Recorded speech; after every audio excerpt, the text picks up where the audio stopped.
नमस्कार, मैं हूं यश खुराना। स्वागत है आपका सुपरफास्ट 100 में। प्रदेश में कोरोना के 14 नए मामले सामने आए हैं। बीते 24 घंटों में कोरोना से किसी मरीज की जान नहीं गई। उधर गुरुग्राम और अंबाला में 4 नए मामले सामने आए।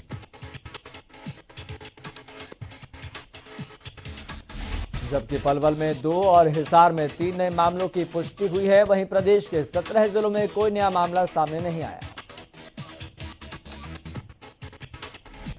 हरियाणा में कुल मरीजों का आंकड़ा 7,70,659 पहुंच गया है। जबकि कोरोना से प्रदेश में कुल 9,807 मरीजों की जान चली गई है। इसी के साथ ही प्रदेश में कोरोना से रिकवरी रेट 98.68%। भवानीखेड़ा के कुंगड़ गांव की मुख्य गली में पानी निकासी व्यवस्था न होने से बारिश से जलभराव की स्थिति बन गई है, जिससे ग्रामीण परेशान हैं। दरअसल जलभराव से स्थानीय नागरिकों में बीमारियों का भी खतरा बना हुआ है। लेकिन इस समस्या की ओर किसी भी प्रशासनिक अधिकारी का कोई ध्यान नहीं है। ग्रामीणों के आरोप हैं कि जरा सी बारिश में ही गांव की ये गली हर बार जलमग्न हो जाती है, जिससे उन्हें कई परेशानियों का सामना करना पड़ता है। वहीं राजकीय प्राथमिक पाठशाला होने से स्कूली छात्रों को भी इससे कठिनाइयों का सामना करना पड़ता है। इसके अलावा लगभग 4 साल से बनी इस समस्या की अनदेखी करने की भी आरोप ग्रामीणों द्वारा लगाए गए। पंचकुला के विकास में अब अतिक्रमण रोड़ा नहीं अटका सकेगा। विधानसभा अध्यक्ष ज्ञानचंद गुप्ता ने पंचकुला प्रशासन के अधिकारियों को इसके लिए निर्देशित किया है। शहर की विकास परियोजनाओं और कानून व्यवस्था को लेकर सोमवार को विधानसभा सचिवालय में बुलाई गई बैठक में अतिक्रमण पर विशेष संज्ञान लिया गया। इसके साथ ही जीरकपुर पंचकुला रोड पर सेक्टर 12, 12A, 20 और 21 के लोगों को सड़क पार करने संबंधी समस्या का समाधान भी जल्द होने वाला है। यहां अंडरपास बनाने के लिए NHAI को 25 करोड़ रुपए की रकम जमा करवा दी गई है। तो वहीं बीजेपी प्रदेश अध्यक्ष ओपी धनखड़ ने प्रेस कॉन्फ्रेंस कर जानकारी देते हुए बताया कि हरियाणा सरकार प्रधानमंत्री नरेंद्र मोदी के 71वें जन्मदिन को भव्य तरीके से मनाने की तैयारी में है। ओपी धनखड़ ने बताया कि 17 सितंबर को प्रधानमंत्री नरेंद्र मोदी के जन्मदिवस पर 71 अलग अलग कार्यक्रमों का आयोजन किया जाएगा। इस दौरान 71 जगहों पर रक्तदान शिविर और 71,000 पौधे लगाए जाएंगे। इसके साथ ही केंद्र सरकार की 71 उपलब्धियों पर वर्चुअल संवाद भी किया जाएगा। ओपी धनखड़ ने बताया कि इसके साथ ही प्रदेश में 20 दिनों का सेवा और समर्पण कार्यक्रम भी किया जाएगा। वहीं कांग्रेस नेता राहुल गांधी ने एक रोज पहले ट्वीट करके बीजेपी पर निशाना साधा था, जिसके बाद अब प्रदेश के गृह मंत्री अनिल विज ने राहुल गांधी पर पलटवार किया। अनिल विज ने कहा कि बीजेपी के राज में खूब नौकरियां मिल रही हैं, तो वहीं इकोनॉमी भी तरक्की कर रही है। अनिल विज ने कहा कि जीडीपी में 20.1% की तरक्की हुई है। इसी के साथ ही जीएसटी भी 1.25 लाख करोड़ बढ़ा है।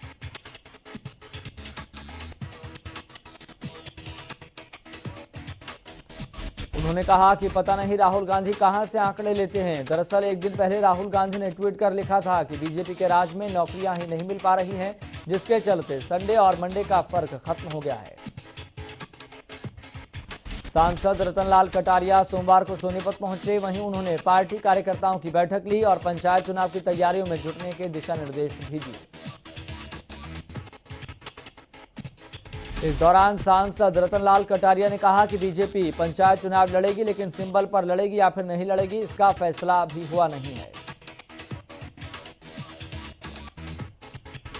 वहीं किसान आंदोलन पर भी बोलते हुए रतनलाल कटारिया ने कहा कि देश के प्रधानमंत्री के नेतृत्व में जो 3 कृषि कानून बनाए गए हैं, वो किसानों के हित को लेकर और किसानों की आमदनी बढ़ सके, इसीलिए बनाए गए हैं।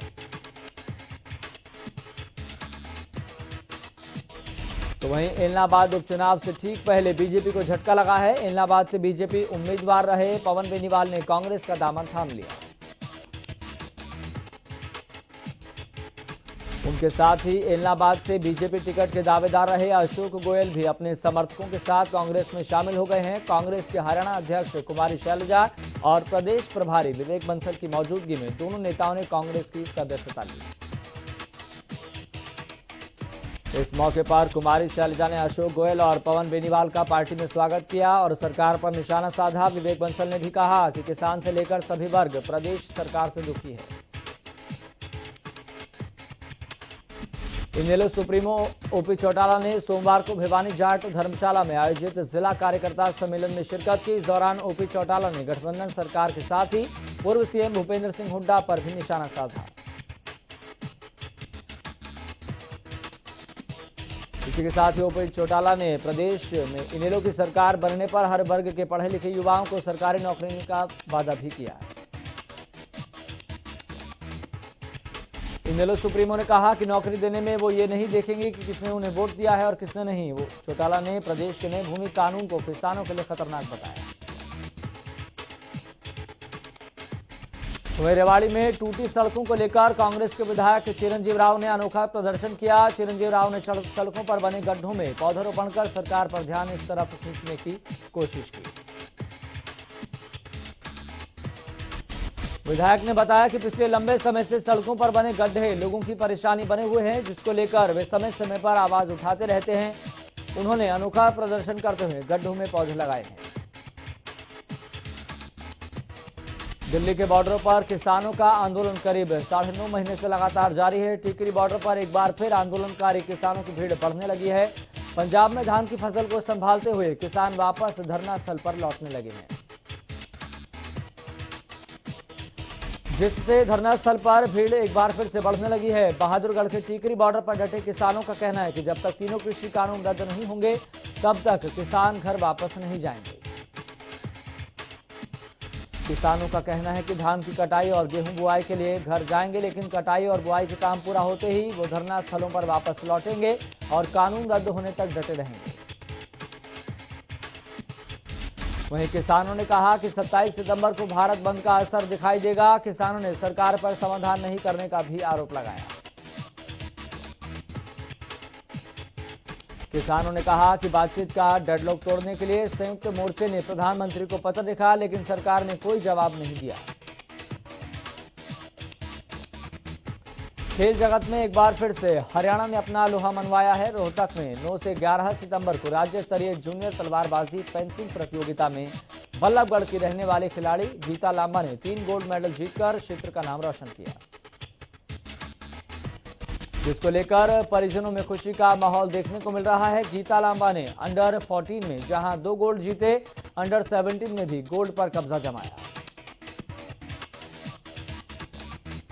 इससे पहले नासिक और औरंगाबाद में नेशनल खेलते हुए वे पहले ही 1 गोल्ड और सिल्वर मेडल जीत चुकी हैं। अभी गीता लांबा अगले महीने छत्तीसगढ़ में आयोजित होने वाली नेशनल तलवारबाजी प्रतियोगिता में हिस्सा लेंगे।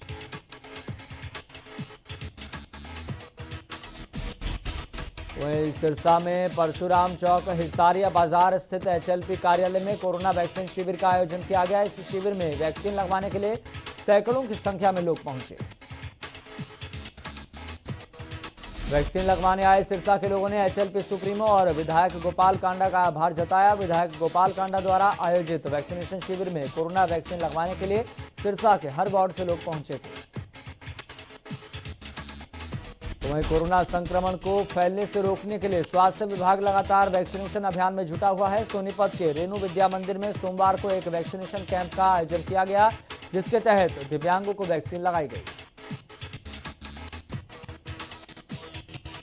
इस दौरान civil surgeon doctor J S. Punia ने कहा कि कोरोना संक्रमण की तीसरी लहर को रोकने के लिए जरूरी है कि सभी को वैक्सीन लगाई जाए।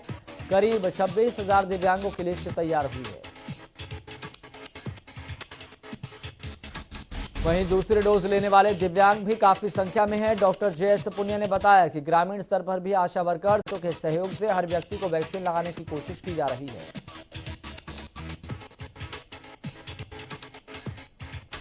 तो वहीं गुरुग्राम में भी मेगा वैक्सीन ड्राइव की शुरुआत हुई। इस दौरान गुरुग्राम के सेक्टर 31 पॉलीक्लिनिक के बाहर हजारों लोग लंबी कतारों में वैक्सीनेशन के इंतजार में दिखे। दरअसल गुरुग्राम में जो मेगा वैक्सीनेशन अभियान की शुरुआत हुई है, ये सोमवार से बुधवार तक चलेगा, जिसमें 1.5 लाख लोगों को वैक्सीन लगाने का लक्ष्य रखा गया है। लोहारू के बहल स्थित बीआरसीएम शिक्षण संस्थान में हरियाणा एग्रीकल्चर यूनिवर्सिटी हिसार की तरफ से किसान मेले और किसान गोष्ठी का आयोजन करवाया गया। इस कार्यक्रम में प्रदेश के किसानों को फसलों के रोगों से बचाव, फसलों के बीज उपचार, मिट्टी जांच और फसल उत्पादन को बढ़ावा देने की तकनीकों से परिचित करवाया गया। कार्यक्रम में हरियाणा कृषि विश्वविद्यालय के वाइस चांसलर और कृषि वैज्ञानिकों ने क्षेत्र के किसानों को विभिन्न नई कृषि तकनीकों और वर्तमान में कपास की पैदावार को बढ़ाने के बारे में जानकारियां दी। अंबाला में अमृत महोत्सव के मौके पर प्रदर्शनी का आयोजन किया गया, जिसका शुभारंभ अंबाला के उपायुक्त विक्रम सिंह ने किया।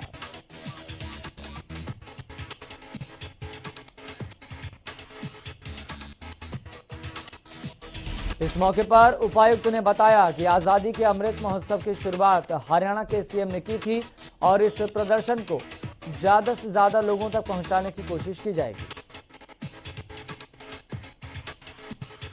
बता दें कि आजादी के 75 साल पूरे होने पर प्रदेश भर में आजादी के अमृत महोत्सव को मनाया जा रहा है।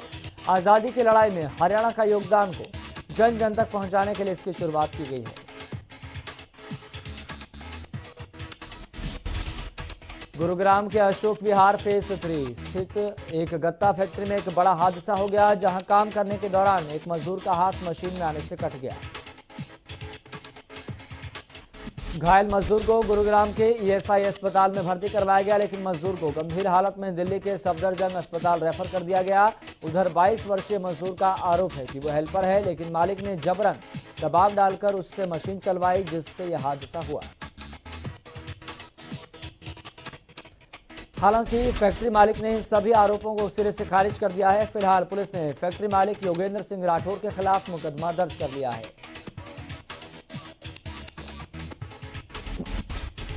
बहादुरगढ़ में 4 सरकारी विभागों पर प्रदूषण नियंत्रण विभाग का चाबुक चला। प्रदूषण विभाग ने एनजीटी के आदेशों पर विभागों को नोटिस भेजा है, जिनमें हरियाणा शहरी विकास प्राधिकरण, पंचायती राज, जन स्वास्थ्य विभाग और नगर परिषद शामिल है।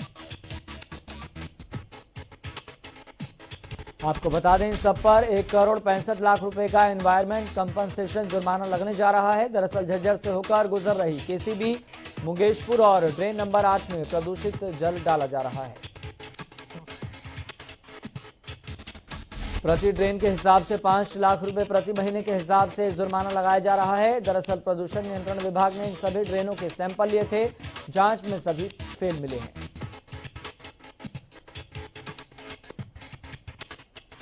तो वहीं गोहाना जींद रोड पर जवाहरलाल नेहरू पार्क में सोमवार को आशा वर्कर यूनियन की मुंडलाना ब्लॉक की जनरल बॉडी मीटिंग हुई। मीटिंग के दौरान आशा वर्करों ने सरकार के खिलाफ नारेबाजी की।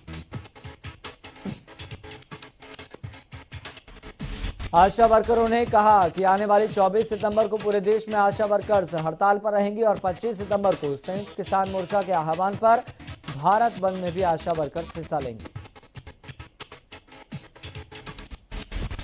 फतेहाबाद में बीते 4 महीने से वेतन नहीं मिलने से गुस्साए जन स्वास्थ्य विभाग के कच्चे कर्मचारियों ने सोमवार को विभाग के खिलाफ मोर्चा खोल दिया। वेतन नहीं मिलने से कर्मचारियों का गुस्सा फूटा।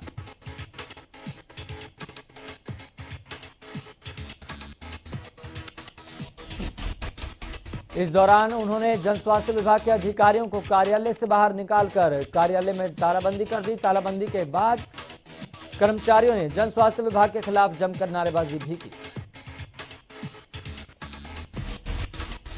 कैथल के लघु सचिवालय में देवीगढ़ रोड के कॉलोनी निवासी लोगों ने शराब ठेका बंद करवाने के लिए प्रदर्शन किया।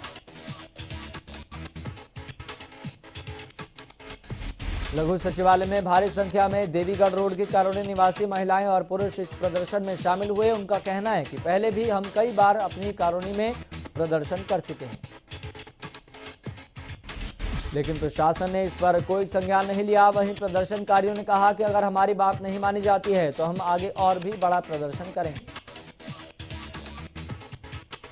अंबाला शहर वासियों के लिए एनडीसी का मुद्दा जी का जंजाल बनता जा रहा है। एनडीसी न मिलने से नाराज लोगों ने निगम कार्यालय के बाहर ही धरना दे दिया। निगम पार्षद टोनी चौधरी भी एनडीसी लेने आए लोगों के साथ निगम कार्यालय में धरने पर बैठ गए। पार्षद का कहना है कि अफसर जनता को मूर्ख बनाकर दफ्तरों के चक्कर कटवा रहे हैं। डॉक्यूमेंटेशन का काम पूरा होने के बाद भी एनडीसी जारी नहीं की जा रही। एनडीसी न मिलने से गुस्साए लोगों ने यह भी कहा कि वे लोग 1 महीने से निगम के चक्कर काट रहे हैं, लेकिन लगता है निगम के अधिकारियों को भी एनडीसी की पूरी जानकारी नहीं है। कई दिनों से रुक रुक कर हो रही बारिश से लोग लगातार परेशान हैं। हिसार में बारिश का कहर देखने को मिला। बारिश के चलते हिसार में मकान की छत गिर गई। हादसे की चपेट में आने से एक युवक की मौके पर ही मौत हो गई, जबकि 3 लोग गंभीर रूप से घायल हो गए। घायलों को इलाज के लिए हिसार के सरकारी अस्पताल में भर्ती करवाया गया। बारिश किसानों के लिए भी चिंता का सबब बनी हुई है। दरअसल किसानों की फसल पककर तैयार है, तो वहीं बारिश से उनकी फसल को नुकसान होने की अंदेशा है। हिसार HAU यूनिवर्सिटी के मौसम वैज्ञानिक मदन लाल खिचड़ ने बताया कि किसान अपने खेतों में पानी निकासी की व्यवस्था बनाए रखें।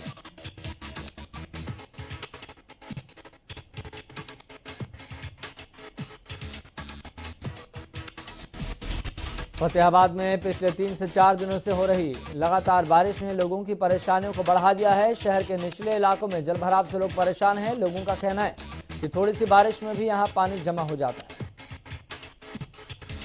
वहीं ग्रामीण क्षेत्रों में भी हालात अच्छे नहीं है। बारिश से फसलें काफी प्रभावित हुई हैं। खेतों में जलभराव होने से धान और नरमे की फसल को नुकसान पहुंचा है।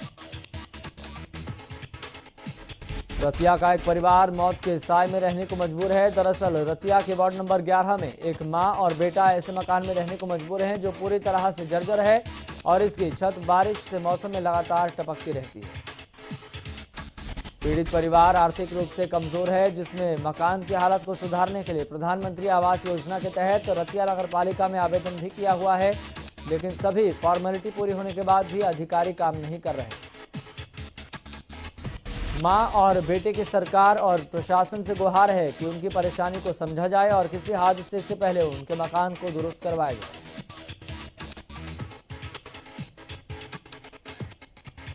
फरीदाबाद के अरावली की पहाड़ियों में बसा गांव मोहब्बताबाद इन दिनों काफी चर्चाओं में है। दरअसल गांव के झरने वाले मंदिर में एक झरना है जिसका स्वरूप इस बरसाती दिनों में दोबारा लौट आया है। मंदिर को देखने के लिए लोग दूर दराज से आ रहे हैं। इस मंदिर का इतिहास महाभारत काल और श्रवण काल से जुड़ा हुआ है। ग्रामीण लक्ष्मी चंद ने बताया कि पहले यह झरना 12 महीने गिरता था, लेकिन अरावली में हुए अवैध खनन और कमजोर हो रही बरसात के चलते ये झरना अब केवल बरसाती मौसम में ही बहता है।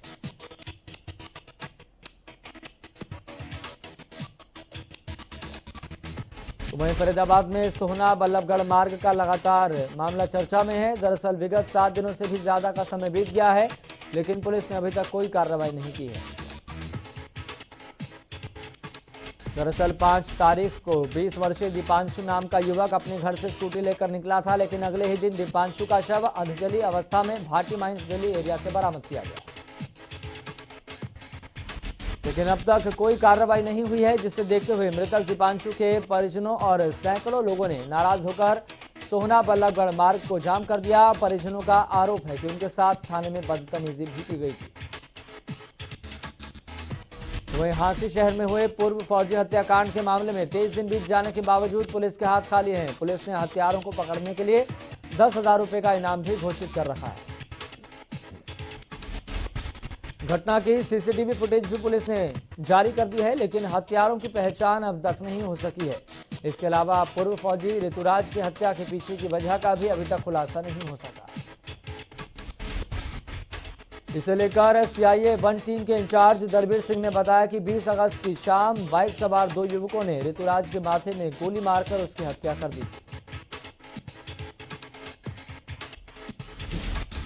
पुलिस ने सीसीटीवी की फुटेज के आधार पर आरोपियों की तलाश शुरू कर दी है, लेकिन अब तक हत्यारों का कोई सुराग नहीं लग पाया है। सोहना में बीजेपी के पूर्व विधायक तेजपाल तंवर पर जमीन कब्जाने का आरोप लगा है। लोगों ने पुलिस पर भी आरोप लगाते हुए कहा कि पुलिस ने खुद मौके पर खड़े होकर जबरन कब्जा दिलवाया है। जमीन मालिक का कहना है कि वो 70 साल से यहां अपने परिवार के साथ रह रहा है। ये जमीन उसके पुश्तैनी जमीन है। जमीन के बाकी हिस्सेदारों ने अपने हिस्से की जमीन ली है, पूर्व विधायक के बेटे को बेच दी थी। अब पूर्व विधायक का बेटा उसकी उस जमीन को भी लेना चाहता है जो उसने अभी तक नहीं बेची है। पीड़ित ने मामले को लेकर कोर्ट में गुहार लगाई थी। मामला 2016 से अदालत में विचाराधीन है, लेकिन सोमवार सुबह अचानक कुछ लोग जेसीबी लेकर आए और फसल को नुकसान पहुंचाने लगे। बताया जा रहा है कि पुलिस वालों ने भी उन्हें रोकने की कोशिश नहीं की। जब परिवार ने विरोध किया तो दबंगों ने उनके साथ मारपीट शुरू कर दी।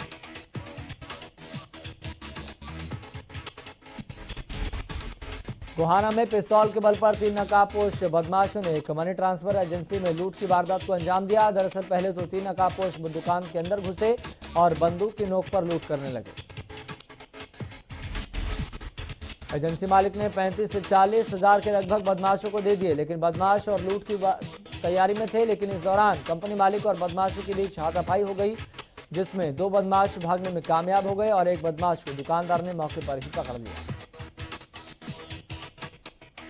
जिसे गोहाना सिटी पुलिस को सौंप दिया गया है। गोहाना में हुई लूट मामले में पुलिस का कहना है कि मामला हमारे पास नहीं आया, जैसे ही आएगा उसमें जांच की जाएगी। करनाल के एक निजी अस्पताल में काम करने वाला सौरभ नाम का कंपाउंडर रविवार शाम संदिग्ध परिस्थितियों में लापता हो गया। पुलिस को मामले की सूचना दी गई थी। पुलिस को सोमवार सुबह पश्चिमी यमुना नहर के किनारे सौरभ का बैग और मोबाइल मिला, जिसके बाद पुलिस ने गोताखोरों की मदद से सौरभ को नगर में ढूंढने का काम शुरू कर दिया।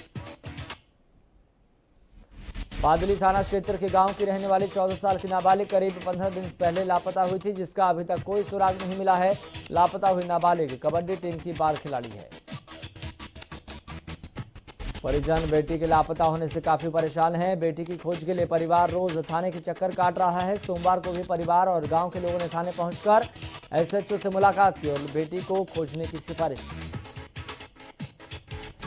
वहीं हरियाणा पुलिस सिपाही पेपर लीक मामले में पुलिस को बड़ी सफलता मिली है। पुलिस ने मामले में वांछित 50 हजार रुपए के 2 इनामी आरोपियों को गिरफ्तार कर लिया है। कैथल के एसपी लोकेंद्र सिंह ने प्रेस विज्ञप्ति के माध्यम से इसकी जानकारी दी। CIA2 प्रभारी इंस्पेक्टर सुमवीर सिंह ने टीम द्वारा भिवानी के रहने वाले आरोपी निहाल सिंह और महेंद्रगढ़ निवासी रमेश को गिरफ्तार कर लिया है।